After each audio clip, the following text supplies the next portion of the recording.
Gracias, amigos, ya estamos en comunicación con el doctor Héctor Frisby, un temazo. Ayer hablábamos de jornadas laborales más productivas, de propuestas para hacer transformar la semana inglesa, tener más días de descanso, en fin. A veces no se pone tanta atención en la persona, más allá de los derechos laborales y esto que, claro, es importantísimo, el retiro y demás, pero hay un asunto muy importante que es el estrés laboral. Hay profesiones que son más estresantes que otras, que viven, creo que es la de controlador aéreo, me parece la que sigue ocupando el primer lugar en estrés, pero bueno, hay muchas causas, hay muchas profesiones y el doctor Frisby nos va a hablar hoy de este temazazo, como siempre, que nos tiene preparado. ¿Cómo estás, mi doc? Bienvenido. Gracias por esta intervención nuevamente. Dependiendo en qué parte del mundo estén, porque nos escuchan en diferentes partes del mundo, les mando un saludo a todos. Y sí, escuchando esto que se planteaba recientemente acerca del estrés laboral y qué impacto tenía en la salud, estuve revisando algunas publicaciones en artículos y me encontré información muy interesante. En el artículo que reúne la mayor cantidad de información, es un artículo largo, fue un artículo que se publicó recientemente, ahora en febrero del 2018, y es un estudio muy grande que se hizo en más de 3,000 personas, un periodo de tiempo considerable, un poco más de 5 años, y esto encontró que los pacientes, las personas que se someten a un estrés laboral importante, pueden desarrollar unos niveles muy altos o incluso pueden empeorar enfermedades tan comunes que ya las hemos platicado, como la depresión, la ansiedad, el trastorno de ansiedad, los ataques de pánico. Todo esto se puede ir empeorando con el estrés laboral. Ahora, el estrés laboral, el estrés en el trabajo está definido de manera muy global. Entonces era muy importante determinar a qué nos referíamos. ¿Cuándo es cuando una persona se estresa mucho en su trabajo? ¿Cuáles son los factores que tienen que estar incluidos en el desarrollo de una actividad profesional para que se considere que una persona está sometida a un estrés más por encima de lo que la persona puede controlar?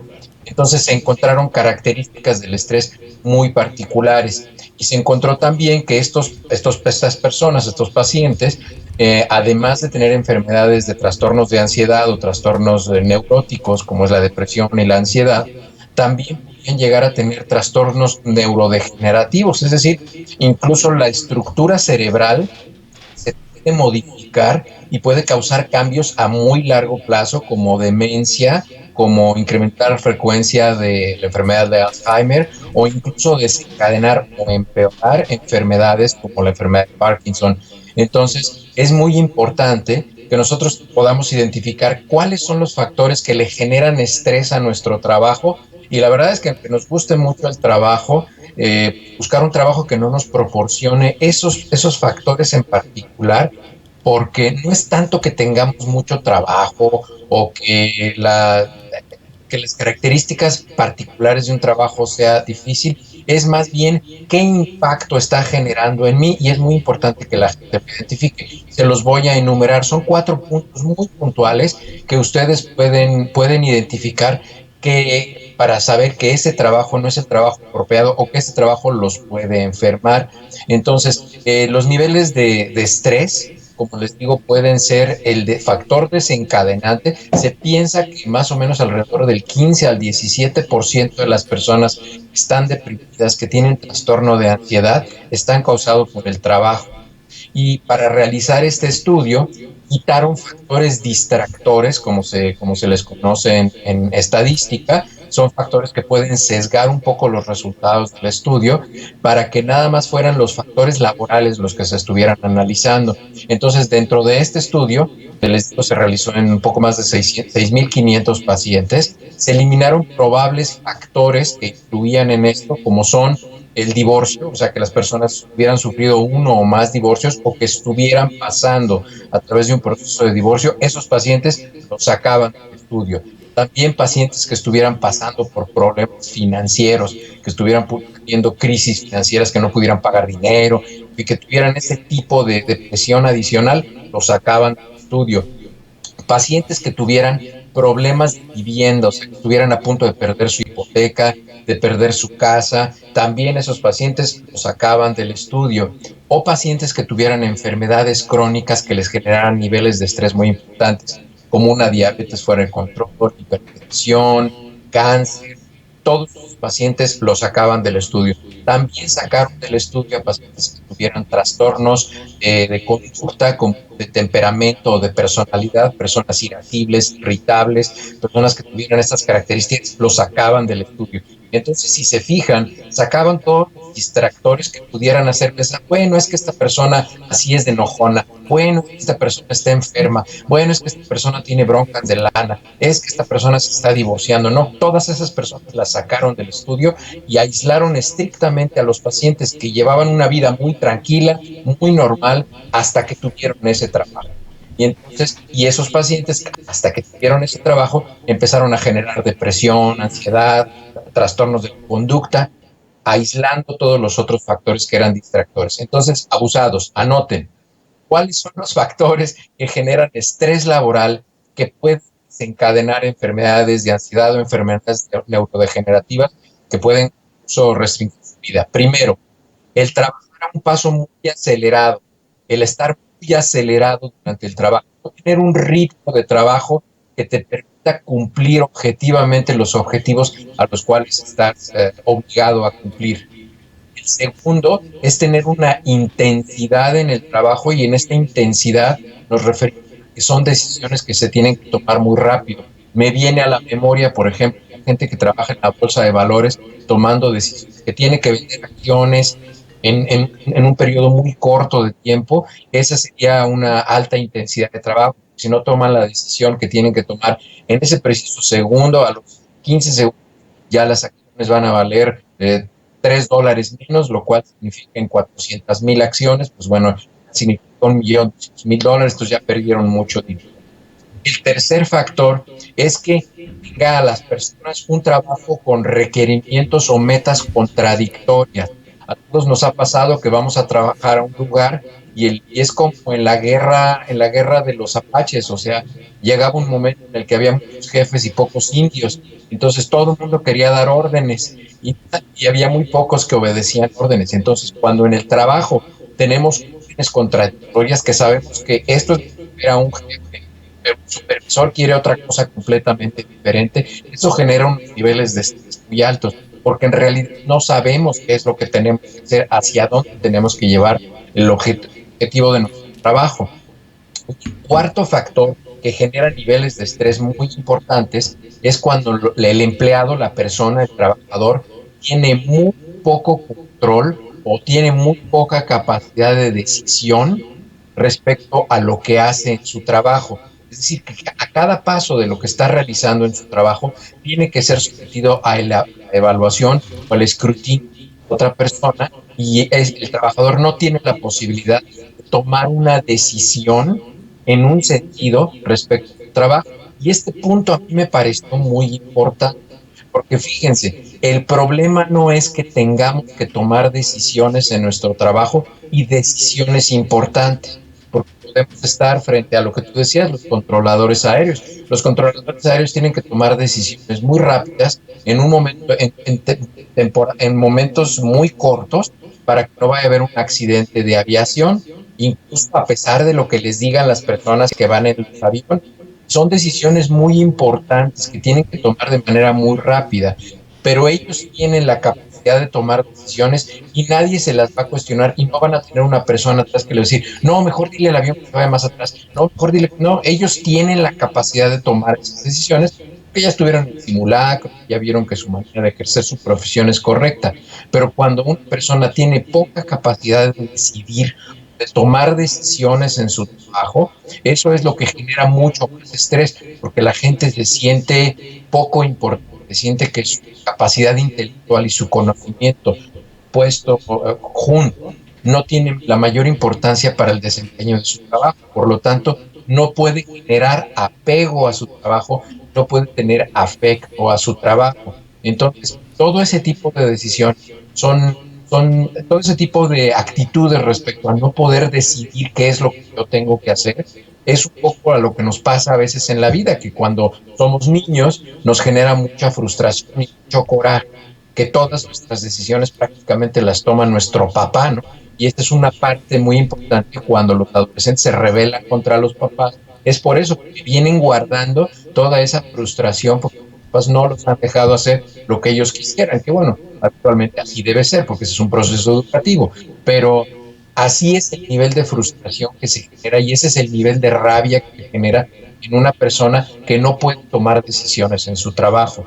Estos 4 factores que les mencioné, trabajo a paso acelerado, el trabajo de alta intensidad, requerimientos contradictorios en los objetivos y el trabajo, y el no poder tomar o tener poca influencia en las decisiones es lo que se va juntando y va haciendo que una persona genere trastornos de ansiedad, que se empeore la depresión, que a largo plazo esto produzca incluso una atrofia o una modificación de las características anatómicas del cerebro que pueden llevar a enfermedades que les decía, como enfermedad de Alzheimer o como enfermedad de Parkinson. Entonces es muy importante que identifiquen que su trabajo no tenga esto. Y si les gusta mucho su trabajo, si han pensado, porque muchas veces nosotros solos nos estamos creando y pensamos que si no damos el 400% nos van a correr.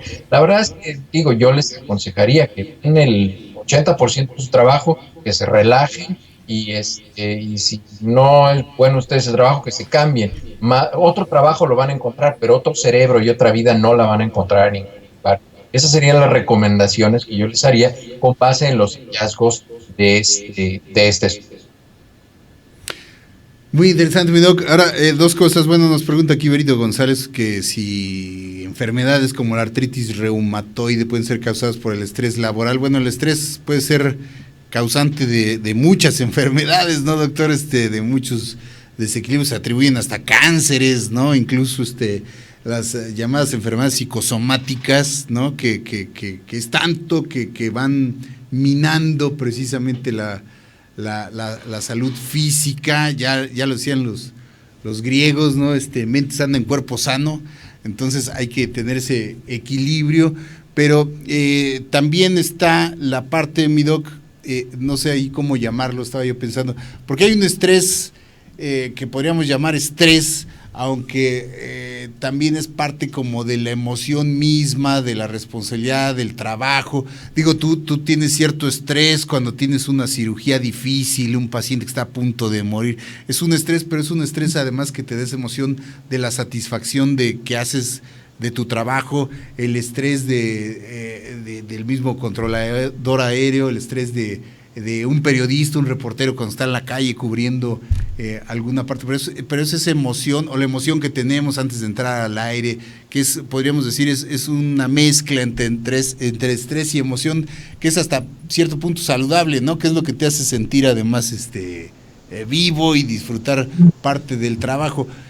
¿Será una línea muy delgada la que hay ahí, mi doc, entre un estrés o es un estrés negativo Jorge, cuando hay frustración nada más? Fíjate, te voy a platicar los 2 puntos. Comento primero el segundo y luego me regreso al primero que me decías de las enfermedades como la artritis y el cáncer. Mira, lo que sucede es que lo que tú estás mencionando se llama excitación. Y es una excitación emocional la que tú tienes cuando estás realizando un trabajo. La diferencia radical es que si te acuerdas de los 4 puntos que te dije, cuando tú vas a entrar al aire y quieres que ya todo esté perfecto y que no se vaya a equivocar el sonido, que no se vaya a ir la imagen, que Dani no patee la cámara, todo ese tipo de cosas que tú tienes que estar al pendiente, eso se llama excitación. Pero hay un factor muy importante. Tú tienes la capacidad de controlar y de tomar decisiones respecto a lo que se va a realizar. Imagínate que hubiera una persona parada enfrente de ti, ahí en tu noticiero en disyuntiva, que esa persona que está parada enfrente de ti fuera la que te dijera qué es lo que tienes que hacer. Por ejemplo, eso seguramente te pasaba cuando estabas con el ingeniero Ferriz, que tú sabías que las decisiones que tú tomabas a veces iban a ser portadas de cabeza, porque el que tomaba las decisiones en realidad era otra persona. Entonces, aunque este espacio es un espacio probablemente con una audiencia menor, con ciertas restricciones, pero tú te sientes más cómodo y te sientes más tranquilo, aunque toda la responsabilidad sea tuya, porque tú tomas las decisiones. Esa es la diferencia radical. Esa es la diferencia que marca que tú no te sientas ese estrés enfermizo. Ahora, lo que comentaba respecto al estrés y las enfermedades, lo que sucede es que el estrés disminuye la respuesta inmunológica del individuo. Y acuérdense que el sistema inmunológico no solamente sirve para defendernos contra infecciones, eso es lo que la mayoría de la gente tiene en su cabeza, que el sistema inmunológico nos defiende contra infecciones, pero no, nos defiende contra unas células raras que se están produciendo todos los días en nuestro cuerpo, que son células anormales, que si esas células anormales no son detectadas como cuerpos extraños en nuestro cuerpo, esas células van a empezar a reproducirse de manera desordenada, descontrolada y de manera repetitiva, y eso se conoce como cáncer. Y eso es por lo cual nuestro sistema inmunológico tiene que ser eficiente, y por eso el estrés tiene que ser controlado para que nuestro sistema inmunológico pueda destruirlo. Esa es la explicación por la cual los pacientes que tienen alguna inmunodeficiencia, como los pacientes que tienen infección por el virus de inmunodeficiencia humana, esos pacientes tienen una tasa mucho más elevada de cáncer. Y la explicación es esa: su sistema inmunológico no es competente para distinguir esas células extrañas, esos cuerpos extraños, y es por eso que se presentan muchos casos de cáncer. Los pacientes sometidos a un estrés descontrolado que disminuye su respuesta inmunológica, eso va a favorecer que ese paciente tenga tasas mucho más elevadas de cáncer. Y respecto a la artritis reumatoide que preguntaba alguien aquí en el chat, lo que sucede también es que el estrés disminuye nuestra tolerancia al dolor, nos hace más sensibles al dolor, y entonces todo lo que normalmente no nos dolería o nos dolería de una manera que nosotros pudiéramos tolerar para funcionar y adaptarnos en la vida, ya no lo vamos a tolerar porque nuestro nivel de estrés va a resaltar todos esos focos de dolor o esos puntos de dolor, y entonces ya no los vamos, y vamos a pensar que nuestra enfermedad se está empeorando, pero en realidad lo que está sucediendo es que nuestra percepción del dolor está siendo amplificada o modificada.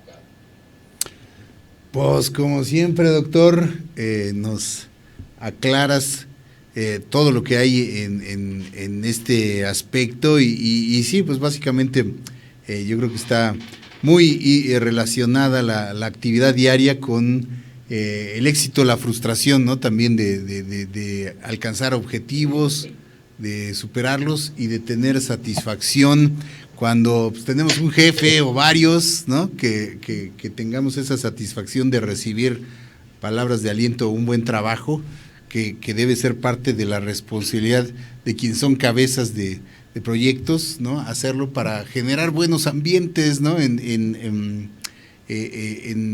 todas las actividades humanas, para que todo el estrés que conllevan muchas actividades, imagínate, aquí nuestros policías, ¿no? Nuestros soldados, el nivel de estrés que tienen hoy en día, pues puedan tener... Pero, Jorge, perdón que te interrumpa, pero sí. Por ejemplo, los policías tienen un trabajo a un paso muy acelerado, tienen un trabajo de muy alta intensidad. El problema es que tienen requerimientos contradictorios, porque ellos están contratados para hacer cumplir la ley, pero también ese cumplimiento de la ley es discrecional, porque depende si es influyente o no es influyente al que pueden atrapar. Eso les genera un nivel de estrés muy alto. Además, todos sabemos que a muchos de ellos les exigen que colecten dinero para que se los pasen a los mandos superiores.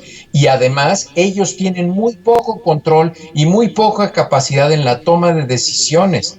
A veces la decisión la va a tomar quien está arriba de ellos, y eso va a depender de si el Estado aportando la cantidad de dinero. O sea, los policías están trabajando bajo un nivel de estrés impresionante, particularmente los policías en México.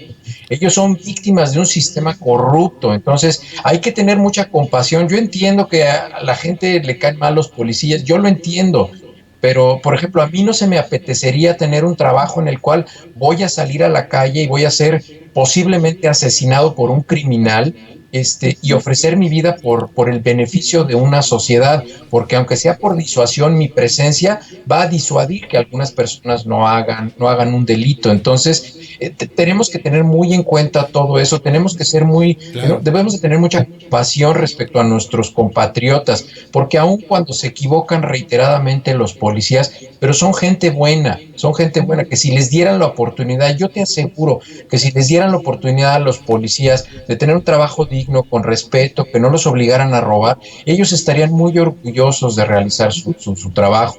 La gente en México es buena, lo que pasa es que se han ido cerrando los espacios para no poder serlo. Pero yo creo que en general esos trabajos, como dices tú, son unos trabajos llenos de estrés y yo creo que, bueno, pues todos, yo creo que la mayoría de nosotros hacemos lo mejor que podemos en nuestros contextos de trabajo y pues bueno, pues ojalá nos vaya bien a todos para construir una mejor sociedad, ¿no? Así es que, doctor, rubricamos totalmente esa afirmación y bueno, pues desde luego también combatir ese estrés como ya nos lo has dicho, pues con ejercicio, con una buena alimentación, con descanso, en cuanto se pueda. ¿Qué piensas tú de esa propuesta de reducir los días, hacer jornadas laborales más extensas y dar más días de descanso, 4 días de trabajo por 3 de descanso, por ejemplo? Fíjate que en países europeos se está haciendo, aquí en Estados Unidos hay muchas personas que trabajan jornadas de 12 horas y prefieren trabajar 3 jornadas de 12 horas y otro día ir nada más 4 horas o 5 horas a la oficina a hacer trabajo administrativo, a terminar expedientes y cosas de este tipo, porque en realidad pues tienes la capacidad de trabajar 12 horas sin mayor problema y así ya nada más trabajas 3 días intensamente, un día muy poquito y el resto de los días, incluso ese día de poquito trabajo lo puedes realizar en tu casa frente a una computadora, ya no es presencial en tu empresa y eso le da un periodo más largo de reposo a la gente. Lo que sucede es que a veces la gente se auto boicotea cuando tiene tiempo libre empieza a buscar otro trabajo. Y eso es porque acuérdense que el estrés genera neurotransmisores en nuestra cabeza que se llaman dopamina. Y la dopamina nos dopa, o sea, nos hace adictos. Es una Entonces, a adicción, sí. veces hay gente que cuando ya no está en esos niveles de estrés o de ansiedad, se lo tiene que generar porque necesita su droga. Es por eso muy importante que la gente se acostumbre a relajarse. Así como cuando vas y haces ejercicio y tienes que hacer estiramientos y calentamientos antes y después del ejercicio, también tenemos que hacer ejercicios de preparación antes y después de nuestra jornada laboral, porque si nosotros nos vamos del trabajo directamente a nuestra familia, vamos a llegar a pelearnos. Entonces, es muy importante que la gente aprenda a hacer ejercicios de respiración, ejercicios de meditación, que se desprenda de la ansiedad y del estrés laboral y llegue a su casa renovado, refrescado, para poder empezar a vivir una experiencia diferente con la familia, que no esté trasladando el estrés de un lugar a otro. Esto le va a dar calidad de vida y esto definitivamente le va a dar salud a largo plazo. Así es lo que ocurre cuando tienes una intensa actividad, te vas de vacaciones y nunca te relajas, ¿no? O cuando tienes un día de asueto así inesperado, como que sientes que algo te falta, estás como león enjaulado, dicen, ¿no? Claro, Pues sí, estás en obviamente abstinencia por una los droga que tú te estás workaholics, ¿no? ¿sabes? Los que les Así llaman es. workaholic, ¿no, doctor? Y pues Así sí, es. como dicen, la importancia de aprender como dicen por allá, ¿no? A detenerse, a tener el tiempo para detenerse y oler las flores o las margaritas, como dicen por allá. Gracias, doctor, como siempre, por esta intervención que nos ilustra y que, como siempre, pues nos deja muchas cosas muy interesantes para nuestro propio conocimiento y salud. Te mandamos un abrazo y bueno, pues como sabemos que andas ya apuradón, ya no te quitamos más tiempo. Gracias, mi doc, y te vemos el próximo jueves. Claro, les mando un abrazo. El próximo jueves vamos a platicar del tema que creo que Linda lo puso en Facebook, acerca de las infecciones que surgió. Hubo un brote en la India, ahí donde está Laurita, hubo un brote de enfermedades respiratorias infecciosas por el excremento de los vampiros o de los murciélagos. Lo vamos a platicar. Es muy interesante la histoplasmosis y todas estas enfermedades pulmonares y sistémicas que surgen por el excremento de los animales. Lo vamos a platicar. Excelente, mi doc, pues ya nos quedamos con la cita agendada ya aquí en el carnet para el próximo jueves con